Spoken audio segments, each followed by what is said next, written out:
Hey, are you selling a luxury vehicle? You got to skip the scammers, the weirdos, the tire kickers. And that's why I want to explore dealer consignment so you can sell your car safely, avoid the hassle, and perhaps get the best price available. So we're going to be talking to a used car dealership here in Southeast Portland who does dealer consignment, and we'll get his behind the scenes POV. Hey, I'm Jason, host of Drive Local TV, and I'm joined by the owner of Cascadia Motors here in Southeast Portland, Oregon. So Weston, I want to get your take on something that I didn't even know existed, which is the dealer consignment option. Oh, sure. Why do your clients use this service at Cascadia? So it is best for customers that have a more expensive vehicle. Doesn't necessarily even have to be what some folks would consider high end, but selling a car, let's just say over $15,000 or $20,000, once you cross that threshold, becomes a lot harder to sell a car private party, at least to folks that are wanting to get financing and aren't as savvy. You know, there's a lot of people that go to the car dealership, come to a place like us because they don't want to deal with going to the credit union, finding out what vehicle they qualify for, finding that car, going back to the credit union says, oh wait, no, that car's actually a year too old or it has too many miles or whatever. And then, restarting, it's a pain in the butt. Whereas if we've got a car for sale, someone can just come to us and say, hey, I want to finance that car. We already know, we've already got 20 different lenders. We know which lender will finance that car for that person at terms that work for them. So that's one huge advantage that we have when it comes to higher price range vehicles. We can take their vehicle on trade. We can, add an extended warranty, all that sort of stuff. Your average person selling a car can't do any of that. I guess maybe they could take a trade, but generally speaking, no, that's not what people want to do. And then, so because we have all those capabilities, we can get much more for the same car that someone might sell private party. I think there are certain cars that actually do better private party, like really, really niche stuff where you can represent the car and say, hey, I've owned this car for 10 years. This is everything I've done to it, la, la, la, la, la. But when it's, I don't know, a late model Mercedes or a Porsche and actually I take that back. I've done some specialty cars that folks have put a lot of time and money into and loved for a long time, and they provide me all the documentation and I handle it. And we have financing for specialty cars and antique cars too. So, but in the end, I think the best thing about it is that selling a car private party, if it's not something that you are used to doing, it kind of sucks. At least for a lot of people, they don't like it. I think there are a decent amount of people that will just advertise their car very, very cheap and then just get it gone. And if that's what you want to do, you can do it that way. But if you don't want to just absolutely give away your car, and you don't want to deal with the process of meeting up with people, them asking you if you'll take a fake check, stuff like that, and like just the onslaught of, spam emails and, just like all the things that you're going to end up dealing with, it kind of turns out to be a wash is what I'm getting to is, okay, yeah, you're going to pay us a consignment fee, but we're going to get more money for the car than you would. So in the end, it's like, okay, well, you don't have to deal with it, and we, take care of it for you, and it's the same amount of money in your pocket. The other thing I forgot to mention is really advantageous about the consignment process is if you're still making payments on your car, we can still sell it for you.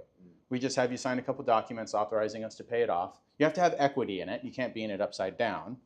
I guess you could if you gave us money to cover the negative equity. I guess that you could. I haven't encountered that yet, but we could. But pretty much, you can continue to make payments on the car until we sell it, and that way you don't have to go and pay the car off in one chunk. Or that's another thing. It's like, okay, if you're still making payments on a car, and then you want to sell it, and the other person wants to finance it. Okay, there's a way to do it, but you've got to get the lenders to all talk to each other. I don't know if anyone does that, but maybe they do. But so far as I know, like that's a situation that like kind of renders your car very, very difficult to sell. So tell me, what is the threshold of used vehicle that you want to deal with when you're talking about consignment? That's a really good question because when we sell a car, we take on all the liability. Generally speaking, we will try to hide your identity when we sell the car. So if 6 months later the engine blows up or something like that, they're not going to knock on your door and bother you. That's one of the other things. Like, you don't know what could possibly happen to your car after you sell it. We don't either. We try our best, but sometimes they break. That's what cars do. The tricky part is, especially with lower price range vehicles, is that they'll have to pass our shop. I'm not going to take on the liability of selling someone else's problem. And I don't want to set up a customer of ours with someone else's problem. So every time we take a consignment, it goes to our service center down in Selwood. And my guys go through it like they would on any other car. And we say, okay, hey, these are all the things that need to be addressed before we'll sell your car for you. If you're good with doing all those things, cool. We'll fix all those things. We'll do them. Generally speaking, everyone just has us do them because our shop is right about the same price or cheaper than most. If you're consigning with us, we always try and be pretty reasonable with you on the reconditioning costs. But if someone says, I'm just going to go fix all that stuff myself, okay, cool, go fix it all yourself. We'll bring it back, inspect it again, make sure it's ready to go. But that's really the main thing. So if you're trying to get me to sell your car that has had the check engine light come on and off, okay, yeah, I have to fix it first. And that's kind of, I get a lot of people that call me about consignment, and then I'm like, okay, so will it pass my shop? And they're like, oh, well, the check engine light comes on sometimes, but like it's just like this or it's just like that. I'm like, okay, well, we're going to fix it before we sell it. I'm not going to explain to my customer that, the check engine light just comes on sometimes and that it's not a big deal, because that's not what we do here. Perfect. And is there a price point that you like to kind of use as the minimum bar? I'd say right around $10,000 to $15,000 is like the minimum amount that you'd want to find to consign a car with us. At under $10,000, the car's so much easier to sell. It's one of those things where it's like, okay, yeah, I'll take your money and I'll sell your car for you, if it's a good car, but I'm not really doing you much of a service. You know what I'm saying?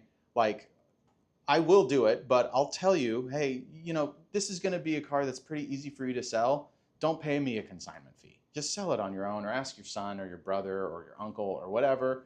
Ask someone in the family to do it. Especially some cars, I'm like, you want to consign a $5,000 car? Like, those cars are, well, one, impossible for me to get through the shop. Like, generally speaking, I don't have any $5,000 cars hardly ever, because I can't get any of them to pass through the shop, with the exception of Nissan Leafs. We buy and sell a ton of those because there's nothing really to break. If you've got a car that doesn't have the check engine line, the AC check engine light, the AC blows cold, it'll pass DEQ, etc., it stops and goes, you should be able to sell it for $3,000, $4,000, $5,000. You should.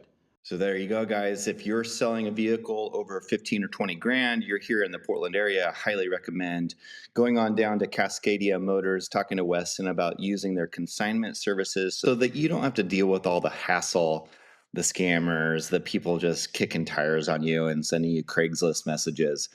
So head on down Southeast Portland. I totally recommend it. And thanks for joining us at Drive Local TV. We'll see you soon. Peace.